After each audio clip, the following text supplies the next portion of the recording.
Assalamualaikum warahmatullahi wabarakatuh.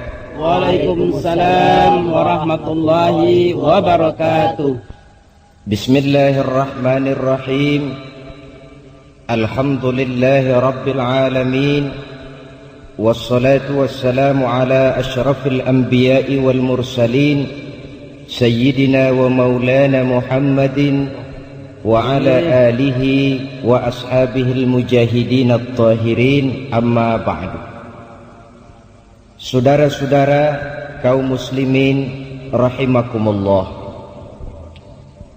di awal pertemuan kita hari ini, marilah lebih dahulu sama-sama kita memanjatkan puji dan syukur kehadirat Allah Subhanahu wa ta'ala, Tuhan yang maha pengasih dan tidak pernah pilih kasih, Tuhan yang maha penyayang, yang sayangnya tidak terbilang, yang sampai pada saat ini masih memberikan kesempatan untuk hidup kepada kita bersama. Dan hidup itu sendiri sekurang-kurangnya pada saat ini telah kita gunakan untuk sesuatu yang insya Allah bernilai ibadah. Salawat dan salam mudah-mudahan senantiasa tercurah atas junjungan penghulu alam, Nabi besar Muhammad sallallahu alaihi wasallam beserta seluruh keluarga dan para sahabatnya, amin ya rabbal alamin. Saudara-saudara, kita semua maklum bahwa segala sesuatu dalam kehidupan ini mempunyai ciri. Ciri membentuk identitas yang pada gilirannya akan menentukan kualitas dari sesuatu. Begitulah misalnya gajah dikenal orang karena gadingnya, badak diburu orang karena culaknya, dan rusa menjadi indah karena tanduknya. Kalau ciri segala sesuatu sudah hilang, biasanya kualitasnya akan menurun. Gajah yang kehilangan gadingnya tidak lagi akan diburu orang. Badak yang tak bercula tidak lagi akan dikejar orang. Dan rusa yang kehilangan tanduknya akan kehilangan keindahannya. Pindah dari contoh ini kepada soal iman, maka sesungguhnya orang-orang mukmin pun mempunyai ciri. Yang ciri ini akan membentuk kualitas kita sebagai seorang mukmin. Apabila ciri ini ada, maka nilai iman kita adalah nilai yang berkualitas. Karena itu pada pertemuan kita kali ini yang akan kita jadikan pokok pembicaraan, apa sih sebenarnya ciri-ciri orang mukmin itu? Berangkat dari surah Al-Anfal ayat 2 dan 3, Allah subhanahu wa ta'ala menjelaskan, A'udzu billahi minasyaitonir rajim. Innamal mu'minun, sesungguhnya yang benar-benar dinamakan orang beriman itu ialah. Saudara lihat, ayat ini diawali dengan kalimat innama, yang dalam kaidah bahasa Arab dia dinamakan huruf taukid untuk memperkuat maksud dari suatu pembicaraan. Innamal mu'minun, sesungguhnya yang benar-benar dinamakan orang mukmin itu ialah yang di dalam dirinya terkumpul 5 ciri sebagai yang dijelaskan dalam kalimat berikutnya. Marilah kita perhatikan ciri ini satu demi satu dengan harapan mudah-mudahan keseluruhannya terdapat dalam diri kita masing-masing. Amin ya rabbal alamin. Ciri yang pertama, saudara, orang mukmin itu idza dzukirallahu wajilat qulubuhum, manakala disebut nama Allah bergetar hatinya. Nama Allah sanggup menggugah jiwa dan perasaannya. Nah, masalahnya bagaimana ini bisa terjadi? Kita tahu dalam hidup ini Allah cuma memberikan satu hati kepada kita. Dalam hati yang satu itu ada sejuta rasa. Logikanya, apa yang paling mengambil tempat terbesar di dalam hati kita, itulah yang kalau disebut hati itu akan bergetar. Contoh, kalau seseorang dalam hidupnya ini sebagian besar hatinya ditempati oleh harta, bila disebut harta, hatinya akan bergetar. Kalau seseorang hatinya itu sebagian besar diisi oleh pangkat dan jabatan, maka manakala disebut pangkat dan jabatannya, hatinya akan bergetar. Adapun orang mukmin, sebagian besar hatinya diisi dengan Allah. Manakala disebut nama Allah itu, bergetar hatinya. Ini alasan pertama. Alasan kedua, nilai psikologis, perasaan yang dekat. Seorang suami akan bergetar hatinya manakala nama istrinya disebut-sebut oleh orang lain. Seorang bapak akan bergetar hatinya kalau anaknya dibicarakan orang. Sebagaimana seorang anak pun akan tertarik perasaannya bila kedua orang tuanya menjadi bahan gunjingan orang. Ini rasa dekat. Seorang mukmin, seorang yang merasakan kehadiran Allah dekat dalam hidupnya. Sehingga manakala disebut nama Allah, bergetar hati itu. Andai kata pun dia sendiri yang menyebut, nama Allah itu sanggup menggugah jiwa dan perasaannya. Tidak cuma bergetar untuk dirinya sendiri, tapi sanggup menggetarkan orang lain. Mari kita lihat beberapa contoh dari sejarah perjalanan hidup Rasulullah Sallallahu Alaihi Wasallam. Satu hari usai sholat zuhur, beliau berleha-leha lah, kata orang sekarang, bersantai-santai, rebah-rebahan di bawah pohon korma. Tengah beliau berebahan itu, datang seorang kafir yang memang rupanya sudah lama mengintai beliau, kapan Muhammad sendiri. Dihampirinya Rasul, sampai dekat dengan Rasul, dihunusnya pedang.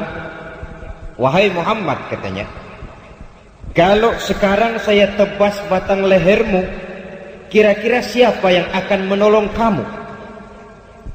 Kemarin-marin boleh jadi kau bertingkah Muhammad, banyak temanmu. Sekarang ini kau sendiri. Jikalau saya cincang engkau, saya putuskan lehermu, siapa yang akan menolong kamu? Dengan tenangnya Rasul bangkit, lalu menjawab, Allah yang akan menolong saya, Daksur. Nah, Allah. Apa pengaruh ucapan ini dalam jiwa Daksur? Gemetar seluruh badan Daksur, keringat dingin bercucuran dari sekujur tubuhnya, sampai pedang yang dipegangnya jatuh ke tanah tanpa terasa. Pedang itu diambil oleh Rasul, kemudian dibalikkan ke arah Daksur. Nah, Daksur, kalau sekarang saya yang tebas batang lehermu, siapa yang akan menolong kamu? Masih dengan gemetar Daksur menjawab, tidak ada yang akan menolong saya ya Rasul, kecuali kalau engkau mau memaafkan saya. Dengan senyum Rasul kembalikan pedang itu. Nah, bawalah pedangmu balik. Saudara, dua hal yang kita ambil dari riwayat macam ini. Pertama, ketinggian akhlak Rasul yang begitu mudah memaafkan orang yang nyata-nyata mau merampas jiwanya. Yang kedua, kalimat Allah membuat Daksur gemetar. Jadi kata-kata Allah ini kalau diucapkan oleh orang yang jiwanya bersih, oleh orang yang batinnya hening, dia sanggup melahirkan dampak yang luar biasa bagi orang lain. Sehingga ciri daripada seorang mukmin tidak lain, yang pertama, kalau disebut nama Allah bergetar hatinya. Tidak cuma sekedar ungkapan lidah, tetapi berakar dalam hati, mempengaruhi dan memberikan stres kepada seluruh anggota badan. Satu contoh lain. Ada seorang anak muda bernama Malik bin Dinar. Barangkali kalau bahasa sekarang, Malik bin Dinar ini masuk golongan jet set. Sesuai dengan namanya, Malik itu raja, Dinar itu uang. Malik bin Dinar kalau terjemahan kasar, raja bin uang. Dia memang kelompok head. Kerjanya pesta. Satu malam, tengah dia mengadakan pesta di rumahnya, ya tentu dilengkapi dengan minuman keras zaman itu. Datanglah ke rumahnya seorang tua renta dengan pakaian compang-camping. Sampai di pintu gerbang masuk, wah sudah dicegat oleh tukang kepruk. Ada apa, Pak? Enggak, mau tanya saja, kata orang tua tadi. Yang punya rumah ini siapa? Oh, majikan saya, bos saya. Malik bin Dinar. Malik bin Dinar? Iya. Bosmu si Malik bin Dinar itu hamba apa orang merdeka? Oh, dia orang merdeka. Dia bukan hamba. Betul, kata orang tua tadi. Sampaikan salam saya kepada bosmu Malik bin Dinar. Dia memang bukan hamba, dia orang merdeka. Kalau dia hamba tidak cuma begini kerjanya. Kalau dia hamba tidak cuma untuk pesta dia hidup. Seorang hamba adalah seorang yang juga sujud kepada penciptanya. Seorang hamba juga seorang yang sadar dari mana dia datang, di mana dia sekarang, dan kemana dia akan datang nanti. Hambamu ini memang orang merdeka, dilarang dia tidak terlarang, dicegah dia tidak tercegah. Dia perturutkan kemauan nafsunya dalam hidup. Oh, dia memang benar-benar orang merdeka. Kasih tahu dia. Saudara, orang tua compang-camping ini pun lalu pergi. Tidak ketahuan lagi kemana arahnya dia pergi. Disampaikanlah ucapan ini oleh si penjaga tadi kepada Malik bin Dinar. Terperangah dia mendengar. Ini ucapan orang tua sederhana, tapi kok nyangkut di hati. Kalau kau hamba bukan begini kerjamu. Kau orang merdeka. Merdeka dari aturan Allah. Merdeka dari agama. Kau mengatur hidupmu menurut seleramu. Kau memang orang merdeka. Dia renungi ucapan orang tua tadi. Malam dia tidur mimpi. Mimpinya enggak kepalang tanggung lagi. Mimpi kiamat datang. Lalu dia naik pengadilan di padang mahsyar. Setelah diadili jatuh vonis karena memang dosanya banyak, dia mesti masuk neraka. Sudah dipegang oleh malaikat Malik mau dilemparkan ke neraka, hampir dilempar, dia bangun dari tidurnya. Astagfirullah, katanya. Untung cuma mimpi. Kalau benar-benar bagaimana? Dia periksa seluruh tubuhnya, anggota badannya. Apa yang dia lihat? Kulit badannya terkelupas. Gemetar dia. Cuma mimpi mau dilempar ke neraka, kulit badan terkupas karena panas. Bagaimana kalau neraka betulan? Menangis dia. Terbayang segala dosa dan kesalahan yang pernah dia lakukan dalam hidup. Dia campakkan seluruh baju kebesarannya, dia tinggalkan rumah mewahnya. Sejak saat itu dia mengembara sampai akhirnya dia menjadi seorang ulama sufi yang terkenal, Malik bin Dinar. Tetapi yang konon menurut riwayat, hampir seumur hidup beliau tidak pernah senyum. Orang pun tanya, Imam, kenapa anda ini tidak pernah senyum kami lihat? Dia jawab, bagaimana saya mau senyum? Kalau mimpi masukkan ke neraka saja kulit terkelupas, baru mimpi bagaimana benerannya. Dia rasakan, dia resapi itu dalam hidupnya. Sehingga manakala dia membaca ayat-ayat Allah, manakala dia menyebut Allah, gemetar hatinya. Tidak jarang dalam sholat sunnah dia jatuh pingsan. Begitu dia menghayati kalimat Allah dalam hidupnya. Ini contoh dari perjalanan hidup Malik bin Dinar. Jadi esensi dari ciri yang pertama ini tidak lain, merasakan kehadiran Allah dekat dalam hidup.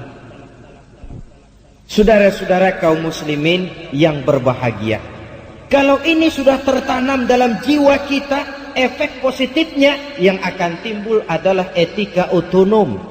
Bahwa kalau saya sendiri, yang kedua itu Allah. Kalau saya berdua, yang ketiga itu Allah. Tidak ada sejengkal tanah pun tempat untuk berbuat yang tidak baik. Karena nama Allah sudah sanggup menggetarkan jiwanya. Barangkali kalau ciri ini melekatlah sudah dalam jiwa setiap orang mukmin, polisi akan sedikit istirahat. Hansip-hansip barangkali sudah waktunya untuk dibubarkan. Idza dzukirallah wajilat qulubuhum. Cukup nama Allah menggetarkan jiwanya, melahirkan etika otonom, disiplin yang tumbuh dari dalam jiwa sendiri. Celakanya kan kebanyakan etika sekarang ini etika heteronom, etika yang dipaksakan dari luar. Orang takut berbuat jahat karena undang-undang, karena polisi, karena ditongkrongi hansip. Mental kucing. Taruhlah lihat kucing, sepotong ikan di atas piring, taruh di depan kucing, kita tongkrongi, barangkali itu kucing nggak mau makan. Tapi sedikit kita lengah, habis ikan itu disambar. Sopannya kucing, lemah lembutnya kucing, kalau ditongkrongi, sedikit kita lalai, habis ikan itu disambar. Tidak mau melakukan kejahatan cuma karena takut polisi. Kalau polisi lengah, dia hajar. Takut berbuat yang tidak baik karena ada hansip ronda. Kalau hansip tidur, habis rumah orang digasak. Mentalitas kucing, etika yang belum tumbuh dari dalam jiwa sendiri. Nah, untuk menumbuhkan etika macam ini, agama merupakan sarana yang paling ampuh. Ciri utamanya merasakan kehadiran Allah dekat dalam hidup. Nah, baiklah ya, ini ciri yang pertama. Tinggal kita introspeksi. Saya ini kalau saya sendiri menyebut nama Allah, bagaimana pengaruhnya dalam hidup saya? Bagaimana pengaruhnya dalam jiwa dan hati saya? Kalau saya dengar orang lain menyebut Allah itu, bagaimana pengaruhnya dalam jiwa saya? Adakah itu atau tidak? Saudara, satu. Yang kedua, ciri orang mukmin itu, wa idza tuliyat alaihim ayatuhu zadathum imana. Apabila dibacakan ayat-ayat Allah, bertambah imannya. Ini ciri yang kedua. Orang mukmin kalau dibacakan ayat Allah, imannya tambah. Lalu saudara bertanya, Pak, apa iman itu bisa tambah? Dan kalau dia bisa tambah, tentu dia bisa kurang. Memang Al-Ghazali membagi iman itu dalam 3 klasifikasi. Pertama, tingkat iman yang beliau namakan la yazidu wa la yanqusu. Tingkat iman yang tidak pernah tambah, tidak pernah kurang. Katakan iman stabil. Tambah tidak, kurang pun tidak. Iman siapa ini? Ini imannya malaikat, kata Al-Ghazali. Malaikat itu dari dulu, istilah saya dari tahun 1. Imannya ya gitu-gitu saja, tambah tidak, kurang pun tidak. Kenapa iman malaikat tidak pernah tambah? Sebab amalan malaikat itu monoton. Malaikat makhluk yang tanpa alternatif.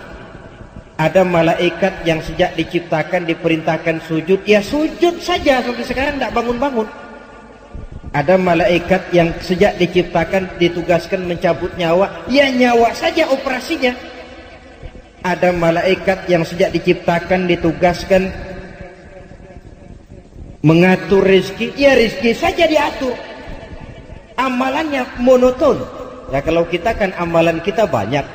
Saat ini dengar ceramah, datang malam kita tahajud, siang kita bisa baca Quran, ada rezeki sedekah. Amalan kita banyak. Malaikat amalannya cuma satu macam. Tapi sebaliknya, iman malaikat pun tidak pernah kurang. Buktinya, malaikat tidak diberikan nafsu. kecenderungan berbuat yang melanggar aturan Allah tidak ada sama sekali. Kan nggak pernah ada berita ada malaikat nyabet radio. Tidak ada perbuatan negatif yang dilakukannya. Jadi wajar kalau imannya lalu stabil. Hampir tidak ada tantangan dalam hidup malaikat itu. Kalau bahasa kasar, kehidupan malaikat bukan kehidupan perjuangan. Dia makhluk yang secara instinktif diciptakan untuk taat kepada komando Allah tanpa secuil pun keinginan untuk membangkang. Makhluk tanpa alternatif. Yang kedua, kata Al-Ghazali, imanun yazidu wala yanqusu. Tingkat iman yang tambah terus dan tidak pernah kurang. Nah, ini imannya para anbiya wal mursalin, para nabi, para rasul, imannya tambah terus tidak pernah kurang. Iman plus. Coba lihat, dalam sejarah tidak ada seorang rasul pun yang dianak emaskan. Semuanya berjuang. Kadang-kadang terusir dari kampung halamannya, difitnah, dicaci maki, dilontari kotoran unta, diancam akan dibunuh. Tapi sekali kaki melangkah ke depan, pantang surut ke belakang. Tidak ada kita baca sejarah rasul karena perjuangannya terlalu berat lalu minta pensiun. Minta berhenti sajalah, Tuhan tak kuat jadi nabi. Tidak ada. Makin berat perjuangan itu, makin mantap langkahnya. Iman para nabi dan iman para rasul. Yang ketiga, kata Al-Ghazali, imanun yazidu wa yanqusu. Tingkat iman yang bisa bertambah pun juga bisa berkurang. Inilah iman kita pada umumnya. Kadangkala grafik iman itu mengalami plus. Rajinlah kita sujud, rajinlah kita datang ke majelis taklim, sadarlah hati, banyak kita membaca Quran. Tempo-tempo iman itu mengalami pasang surut, maka kita pun jatuh ke lembah kehinaan. Nah, adapun orang mukmin cirinya kalau dibacakan ayat Allah imannya tambah. Nah, caranya bagaimana? Terlebih dahulu mari kita bicarakan apa sebenarnya ayat Allah itu.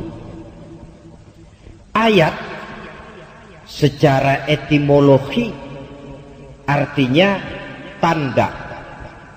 Ayat Allah artinya tanda-tanda kekuasaan Allah. Sayyid Muhammad Rashid Ridha membagi ayat Allah itu menjadi dua bagian.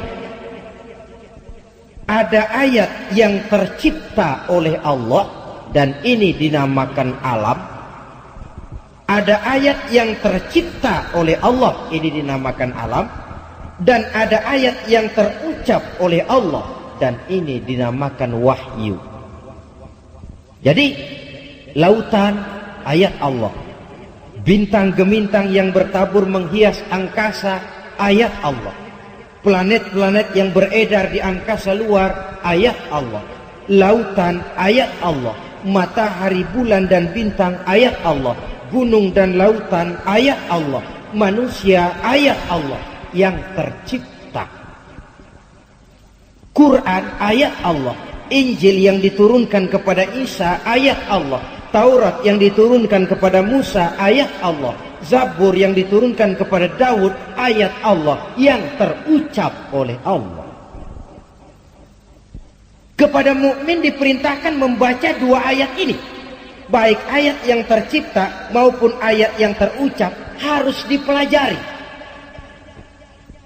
Pelajari angkasa luar karena itu ayat Allah. Membaca ayat Allah di angkasa luar lewat ilmu astronomi. Hasil pengkajian angkasa luar akan membawa orang kepada ucapan Rabbana ma khalaqta hadza batila. Wahai Allah, tidak engkau ciptakan semua ini sia-sia.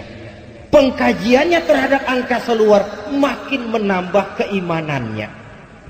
Dan nilai ilmiahnya memperkuat keimanannya. Jangan macam seorang astronot dari negeri Soviet, ya maklumlah Soviet namanya. Apa dia bilang? Bertahun-tahun saya meneropong angkasa luar, nggak pernah ketemu yang namanya Tuhan. Ya pantas kalau memang motifnya sudah begitu. Mukmin tidak. Lautan ayat Allah, baca, kaji, pelajari lautan itu lewat disiplin ilmu yang disebut ilmu oceanografi. Apa manfaat dari lautan itu? Hasilnya minyak bumi kah, mutiara kah, ikannya kah? Hasil mengkaji laut, zadathum imana, tambah imannya.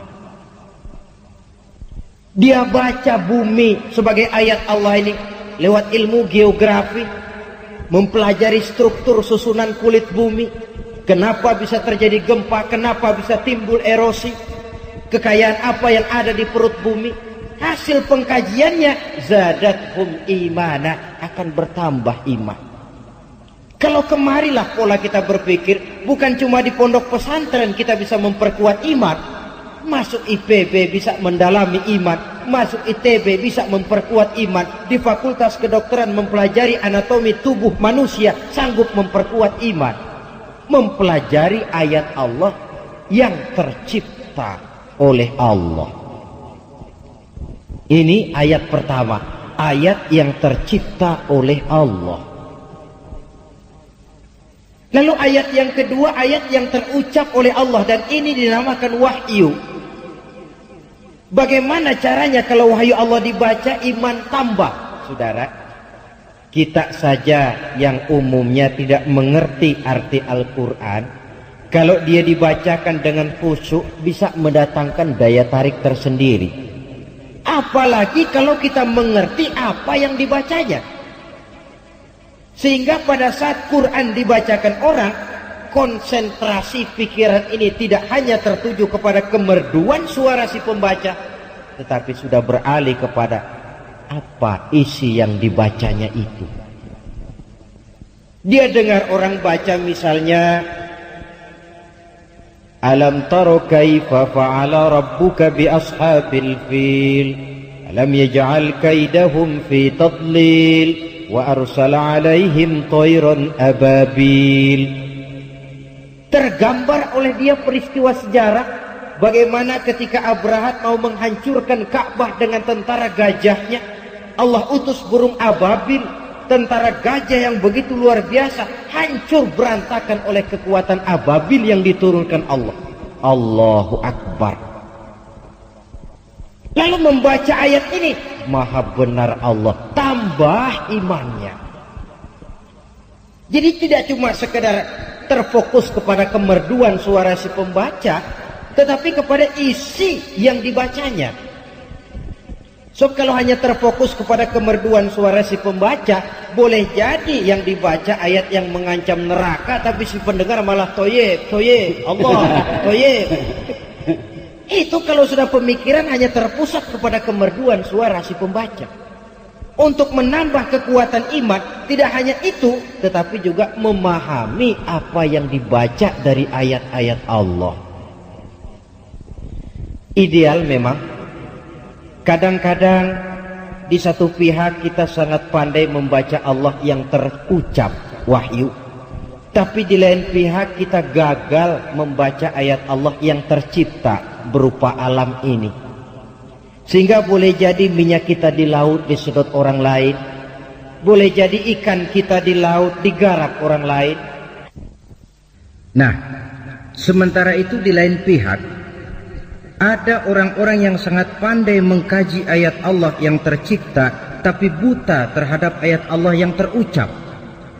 Doktor dia di bidang ilmu bumi, doktor dia di bidang ilmu alam, tapi buta terhadap Al-Quran umpamanya. Ketimpangan-ketimpangan semacam ini setidaknya merupakan bahan pemikiran kita untuk menciptakan keseimbangan minimal untuk generasi mendatang.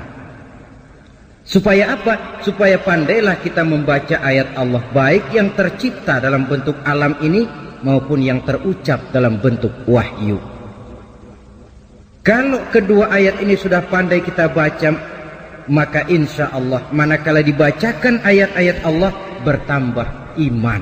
Sekali lagi, baik ayat yang tercipta oleh Allah maupun ayat yang terucap oleh Allah. Inilah ciri orang mukmin yang kedua. Yang ketiga, saudara-saudara, ciri orang mukmin itu wa ala rabbihim yatawakkalun.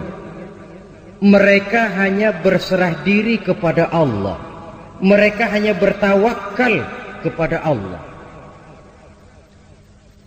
Dengan semakin majunya perkembangan ilmu dan teknologi telah mengantarkan masyarakat dunia ini kepada satu affluent society, satu masyarakat serba ada. Orang sudah menerapkan pola hidup yang mereka namakan knob life, hidup tekan knob. Kayaknya kebahagiaan itu sudah hampir dijangkau oleh manusia. Tapi seiring dengan itu kita pun melihat ekses. Sulitnya lapangan kerja, persaingan hidup yang makin tajam, kejenuhan akibat fasilitas hidup serba ada, yang diiringi oleh kebingungan untuk apa semua itu, sehingga melahirkan pola hidup yang aneh-aneh. Nampaknya manusia memang perlu kepada satu sandaran vertikal. Dan sandaran vertikal itu dengan kacamata Quran tidak lain adalah Allah Subhanahu wa ta'ala. Istilah saya, kalau saudara dalam hidup ini perlu backing, carilah backing yang serba maha. Taruhlah saudara punya backing apa? Kolonel, dia pensiun, habis sudah. Jenderal, dia pensiun, selesai sudah. Adapun yang serba maha ini, dia maha gagah, dia maha tahu, dia maha bijaksana, dia maha kaya. Itu yang sewajarnya kita jadikan backing dalam kehidupan ini. Kita yakin Allah maha mengatur segala sesuatu. Kenapa lalu kita tidak bertawakal kepadanya? Tetapi yang perlu saya garis bawahi, tawakal ini bukan upaya nomor satu. Sebab dalam kehidupan ada manusia yang tidak mau berusaha lalu menyerahkan saja persoalan ini kepada kehendak Allah.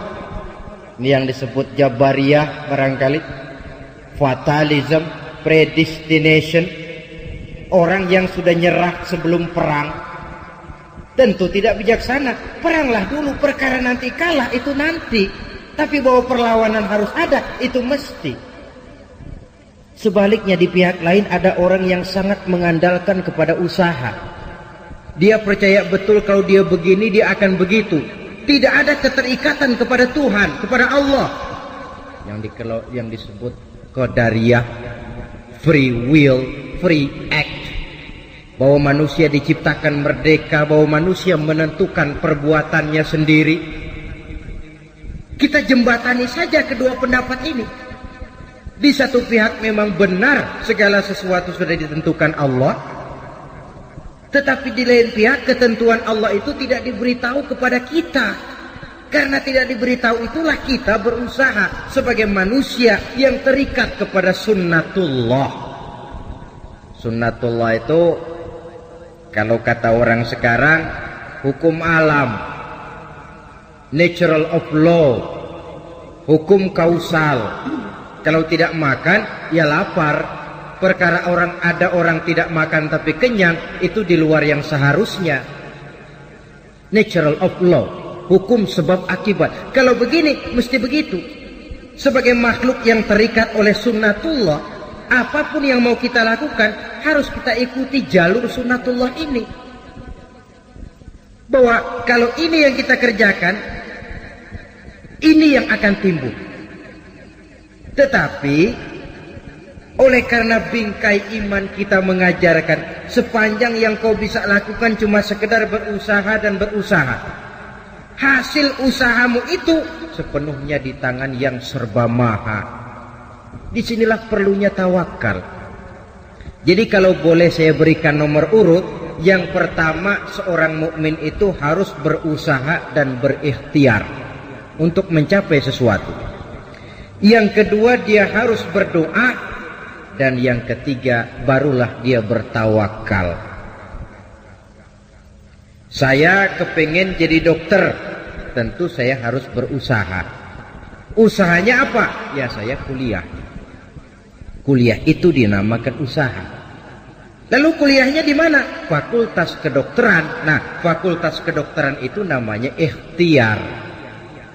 Kalau saudara mau jadi dokter tapi kuliah di fakultas ekonomi, itu usaha tapi tidak ikhtiar. Mau kaya tapi beli judi, itu namanya usaha. Membelinya itu usaha kok, tapi tidak ikhtiar karena judi hal yang diharamkan oleh agama. Oh, saya usaha kok cari rezeki biar masang-masang begini kan kalau dapat rezeki namanya. Usahanya iya, tapi kan tidak ikhtiar. Masa mau jadi dokter kuliahnya di fakultas teknik atau di fakultas ekonomi, kan keliru. Jadi usaha harus diiringi dengan ikhtiar. Setelah usaha sudah, ikhtiar sudah, doa. Ya Allah, saya ini ingin jadi dokter ya Allah. Saya sudah usaha kuliah ya Allah. Dan usaha kuliahnya di fakultas kedokteran lagi. Usaha betul, ikhtiar betul. Namun ya Allah, segalanya tergantung kepadamu. Saya bermohon berikanlah keberhasilan apa yang saya cita-citakan ini. Berdoa kepadanya. Usaha, ikhtiar, doa. Setelah berdoa, barulah bertawakal. Usaha sudah, ikhtiar sudah, doa pun sudah, terserah Engkau ya Allah. Supaya apa ini tawakal ini? Kalau berhasil tidak lupa diri, kalau gagal tidak putus asa. Sebab ini penyakit dunia modern. Kalau dia berhasil dia tepuk dada, kalau dia gagal dia frustasi. Tawakalnya yang tidak ada. Berhasil dia, hilanglah Allah dalam hidupnya. Semuanya karena usaha saya sejak kecil, peras keringat banting tulang setengah mati. Allah, gak ada Allah itu. Kalau dia gagal, dia mudah frustasi, putus asa, mencari jalan keluar. Ya, kalau positif jalan keluarnya. Kalau negatif, tentu akan merusak dirinya sendiri. Saudara-saudara, ada orang yang hanya berdoa saja, usahanya pun berhasil. Ada. Tapi kan bukan macam kita orangnya. Jangan lupa, semua doa Allah dengar, semua permohonan Allah kabulkan. Cuma pengabulannya itu ada yang cash. Begitu dia berdoa, begitu diberikan Allah. Ada yang kredit, diberikan tapi tidak seperti yang diminta. Misalnya kita ini kan kalau minta rezeki kepada Allah, belum pernah saya dengar ada orang berdoa, ya Allah berikanlah saya rezeki dikit aja ya Allah. Belum pernah. Kalau sudah minta rezeki mesti ya Allah berikan saya rezeki yang banyak.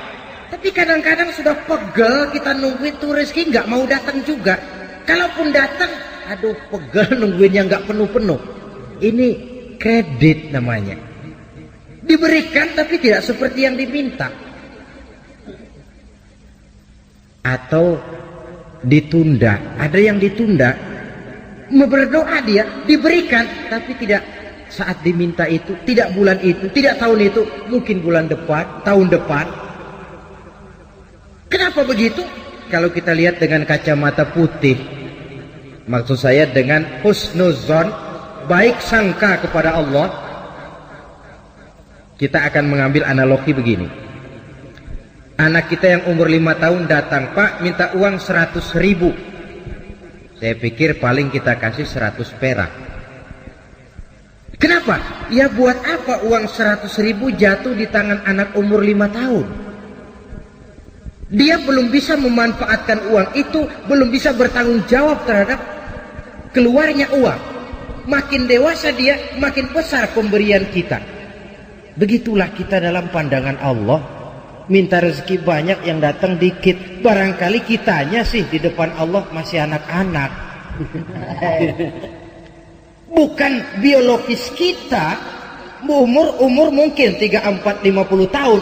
Barangkali jiwa kita, barangkali nilai ibadah kita, barangkali Allah Maha tahu. Potongan lo kalau dikasih rezeki banyak, lo ngelihat masjid nggak mampir. Begini aja rezeki lo segini. Jadi rajin ke masjid. Potongan lo kalau punya duit banyak malas ngaji. Segini aja jadi rajin ngaji. Sekali lagi ini kalau kita lihat dengan kacamata putih. Dan memang seharusnya dengan kacamata itu kita melihat realita kehidupan. Supaya kita tidak sesak jiwa, tidak sempit pandangan, tidak picik dalam menilai sesuatu. Lapang dada, baik sangka kepada Allah. Berhasil tidak lupa diri, gagal pun tidak putus asa. Sedikit yang datang, kita bersyukur dan cukup. Banyak yang datang, kita pun tidak lupa daratan. Kalau nafsulah yang diperturutkan, kapan sih orang ini mau syukur? Saya sering kasih contoh, mulanya dia mengeluh, ditanya orang, kenapa kau tidak ibadah? Ya bagaimana saya mau ibadah pak, orang tinggal di Jakarta saja ngontrak. Aduh kalau punya rumah sendiri, tenang dah saya ibadah, sip dah. Baik, diberikanlah dia rezeki, bisa beli rumah sendiri walaupun kecil-kecilan. Sudah punya rumah sendiri, apa katanya? Iya, rumah sih sudah punya rumah sendiri, cuman kecil pak, kalau hujan bocor, aduh gimana mau ibadah. Kalau punya rumah yang permanen, enak dah saya ibadah. Diberikan juga rezeki, bisa bikin rumah permanen. Aduh, rumah memang sudah permanen, cuma isinya belum seperti rumah tetangga pak. Aduh kalau punya kulkas, punya video kaset, punya tape deck, aduh tenang saya ibadah. Diberikan juga rezeki, bisa beli peralatan rumah tangga yang memadai. Peralatan sudah cukup pak, aduh cuma kendaraan belum punya. Kalau sudah punya kendaraan mau berangkat ke masjid kan enak pak, tenang saya ibadah. Nanti dah kalau ada kendaraan saya mau ibadah. Janji terus. Barangkali malaikat dengar dari jauh, janji nih ya. Janji saja misalnya. Itulah nafsu itu. Kapan mau bersyukur? Sehingga benar kalau Rasul mengatakan orang yang bahagia dalam materi dia lihat ke bawah. Orang yang celaka dalam materi dia lihat ke atas. Dalam agama dia lihat ke bawah. Kalau dalam materi kita melihat ke bawah, lapang dada akan timbul, sikap mensyukuri nikmat akan ada. Seorang teman berkata, kalau engkau hatimu keras dan sulit untuk bersyukur, sering-seringlah main ke kuburan atau ke rumah sakit katanya. Kau diri saja di depan itu emergency room, ruang darurat gawat, yang tiap menit datang orang keluar dari ambulan, yang kakinya terpisah, yang tangannya putus, yang kepalanya pecah. Kalau sudah melihat begitu nggak mau syukur juga, memang batu tuh hati. Atau sering-seringlah main ke kuburan. Hayati yang kau lihat, engkau 2 tahun yang lalu masih ada bersama saya, engkau masih ngobrol sama saya, sekarang tinggal tulang belulang di sini. Kemana wujudmu? Engkau sekarang, saya akan menyusul. Dari situ tertanam kesadaran, sehingga seorang sufi, Sufyan Tsauri namanya, dia pernah membuat lubang kubur di sebelah kamar tidurnya, lengkap dengan liang lahatnya. Kalau dia malas ibadah, dia turun ke lubang kubur yang dia buat itu, dia berbaring di situ seperti orang mau dikubur saja. Dia nasihati dirinya, nah lo nanti begini, sekarang baru coba-coba masih bisa bangun, masih bisa sholat, ayo bangun sholat. Kalau benar-benar sudah begini ditutup dengan dinding ari, tidak ada lagi kesempatanmu berbuat baik. Dia nasihati dirinya sendiri. Sebab maaflah saudara, memang paling sulit sih menasihati diri sendiri. Paling sulit. Orang lain yang saya lakukan macam ini, saudara bisa mendengar. Tapi nasihat yang paling mantap sesungguhnya, kalau nasihat itu datang dari jiwa kita sendiri. Dan dalam hidup ini kan, nasihat tidak cuma yang terucap orang, Yang kita lihat bisa jadi nasihat. Pertumbuhan biologis kita jadi nasihat. Kau lihat ubanmu sudah bertabur. Kau lihat kulitmu mulai mengendur. Kau tahu kau cuma sanggup makan bubur. Kau tahu matamu sudah kabur. Kau sadar sudah dekat ke lubang kubur. Atau nasihat yang timbul dari dalam jiwa, dari dalam hati-hati ini membisik. Hidup tidak pernah berjalan ke belakang, Bu. Mundur hancur, berhenti diinjak orang. Tidak ada kata berhenti dalam hidup ini. Sekali maju melangkahlah terus. Saudara hadirin yang saya hormati, kita kembali kepada masalah pokok kita. Bertawakal, menyerahkan hasil usaha kepada Allah. Ingat ya, hasil usaha, bukan usahanya. Kalau usahanya kita yang kerjakan, hasilnya serahkanlah kepada Allah. Nah, tawakal ini akan lebih mantap kalau diiringi dengan perbuatan yang mendekatkan kita kepada tempat yang kita jadikan bertawakal. Oleh sebab itu, ciri yang keempat ini menyambung, menguatkan yang ketiga tadi. Apa ciri yang keempat? Alladzina yuqimunas shalah. Orang-orang mukmin itu ialah mereka yang mendirikan sholat. Tawakal kepada Allah tidak cuma dalam bentuk ucapan. Udah, serahin aja deh sama Tuhan, ntar juga beres. Iya, tapi kalau nggak sholat, penyerahan itu kok rasanya, istilah Jawa, kurang marem gitu. Nggak marem, nggak mantap. Penyerahan yang tanpa diiringi dengan pendekatan kepadanya kan konyol. Udah, serahin gubernur aja dah. Gubernurnya nggak kenal sama kita. Bagaimana mau diserahkan persoalan itu kepada beliau kalau beliau kenal saja kepada kita? Tidak. Serahkan persoalan ini kepada Allah. Iya, kau kenal tidak Allah? Kau sering berkunjung kepadanya atau tidak? Penyerahan persoalan kepadanya akan lebih mantap kalau kita memang dekat dengannya. Sarana komunikasi yang paling efektif buat mendekati Allah terletak pada ciri yang keempat ini. Alladzina yuqimunas shalah. Mereka mendirikan sholat. Saudara-saudara, jadi proses kita bertawakal ini diimbangi dengan pendekatan yang real kepadanya melalui jalur yang disebut sholat. Di sana penyerahan ini menemukan bentuk yang paling pasrah. Kalau tidak, kita sih bisa saja berkata, saudara-saudara jangan takut, Allah bersama kita. Tapi kalau tidak sholat itu cuma mulut. Hatinya mungkin perang. Apa iya Tuhan bersama gue sembahyang aja kagak. Hatinya akan perang. Antara mulut dengan batin ini tidak seimbang, tidak sama karena kata dan perbuatan lain. Seperti di zaman sekarang kan ada orang agnostik, agnotisisme, yaitu orang yang menghargai agama, menaruh agama di tempat yang luhur, tapi tidak mau mengikatkan diri terhadap suatu agama secara formal. Dia mengakui esensi agama, dia hargai agama, tapi dia tidak mau terikat dengan suatu agama secara formal. Mau dibilang Islam gak pernah ke masjid, mau dibilang Kristen kapan ke gerejanya, Hindu tidak, Buddha pun bukan. Tapi kalau bicara agama, muluk bukan main. Agnotisisme, manusia agnostik, manusia yang menghargai agama, menaruh agama di tempat yang tinggi. Dia salut dengan agama, tapi secara formal dia tidak mau mengikatkan diri dengan suatu agama. Kan menggejala ini di masyarakat kita sekarang ini. Manusia-manusia agnostik macam itu. Paling-paling akhirnya dia akan bilang, oh semua agama benar, semua agama bagus. Lalu Bapak yang mana Pak? Itu pribadi saya. Pribadi saya, agnostik. Tidak mau secara terbuka mengikatkan diri dengan suatu agama.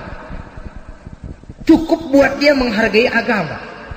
Nah, coba kalau penyakit ini berkembang, yang akan jadi korban anak cucu kita, generasi yang akan datang, lebih gampang lagi sikap beragamanya. Itulah sebabnya sering saya ungkapkan, kita tidak hanya perlu orang yang berilmu agama, tapi juga kita perlu orang yang berjiwa agama. Kalau berilmu agama, dia menganalisa agama dari berbagai segi. Tanpa jiwa agama, dia sulit untuk hidup menurut ajaran agama. Saudara hadirin yang saya hormati, oleh karena itu sholat sekali lagi merupakan sandaran vertikal dalam kerangka memperkuat sifat tawakal kita kepada Allah. Kita bisa saja berkata, ini karena sudah pakai bibit unggul, lalu pupuk ureanya bagus, kita berharap panen besar tahun depan. Boleh, harus begitu. Optimisme dalam hidup memang perlu. Tapi kalau tidak ada tawakalnya, tidak ada upaya pendekatan kepada Allah, dia merasa semuanya memang sudah diperhitungkan secara matang, medan sudah dikuasai, situasi dan kondisi sudah menunjang. Apa yang terjadi? Lacur, wereng, ngamuk. Yang diharapkan panen besar gagal total, berantakan. Kalau orang punya tawakal, dia akan mawas diri. Inilah manusia. Dia cuma berupaya, Allah menentukan. Ada hikmahnya buat kita. Mungkin selama ini kita melupakan dia, mungkin kita jauh dari dia, mungkin ini teguran buat kita. Tapi kalau dia tidak punya sifat tawakal ini, pertama frustasi, yang kedua, dan ini yang paling jelek, tapi ini memang penyakit umum, mencari kambing hitam. Ini kan penyakit umum, kurangnya sifat jantan, mencari kambing hitam, menyalahkan sana, menyalahkan sini, yang tentu yang disalahkan menangkis diri, mendebat dan membantah. Akhirnya yang akan timbul bukan jalan keluar yang baik, tapi jalan keluar yang akan merupakan persoalan baru yang lebih pelik lagi. Salat untuk bertawakal kepada Allah. Selain daripada bahwa salat yang dikerjakan dengan betul, sejak syarat rukunnya sampai khusyuk dan khuduknya, punya dampak yang positif, yaitu mencegah manusia dari perbuatan yang keji dan munkar. Baiklah ya, ini sifat yang keempat yang kelihatannya berkaitan dengan sifat yang ketiga tadi.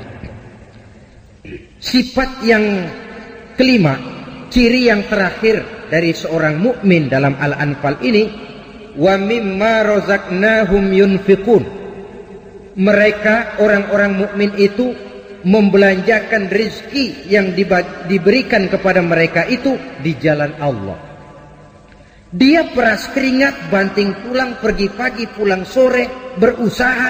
Setelah dia dapat, dia sadar di sini ada hak anak yatim, di sini ada hak masjid, di sini ada hak pondok pesantren, di sini ada hak janda-janda tua yang miskin, punya anak banyak, hidup perlu santunan. Sehingga dia lalu tidak hidup hanya untuk kepentingan perut dan dirinya sendiri saja, tapi mampu menjadi rahmah sekurang-kurangnya bagi lingkungan di mana dia tinggal. Berbahagialah manusia kalau dia dijadikan wasilah oleh Allah untuk menyampaikan rezeki kepada orang lain. Tidak ada orang jadi kaya raya lantaran dia bakhil. Tidak ada orang jatuh melarat lantaran dia pemurah. Rizki yang diberikan Allah dibelanjakan di jalan Allah. Dan tidak perlu semua, Allah pun tidak menuntut semua.